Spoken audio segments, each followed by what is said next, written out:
8 years ago, this radiologist returned home from Europe. He always knew it would be tough to exercise his profession in Cotonou, but it was worse than he imagined. There are only a handful of radiologists in all of Benin, and he makes less than a quarter of what he made in France. How many people would accept having their salaries cut by 3/4?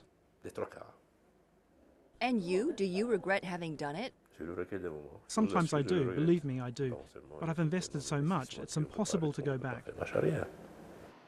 This scanner cost a fortune, but since his work experience in France, GILBERT DEFFON doesn't want to work without a minimum level of medical equipment.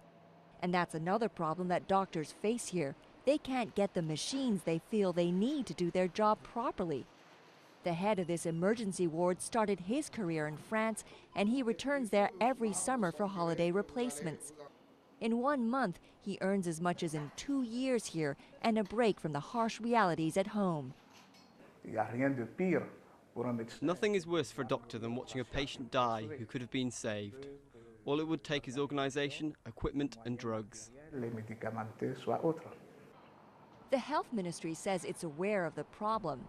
They know it'll take time to improve working conditions, but in the meantime they hope to change the perception that doctors in Benin have of colleagues who prospered in careers abroad. Many see us as this aggressive group who've got special training, who've come to squash those who haven't had the same opportunities as us.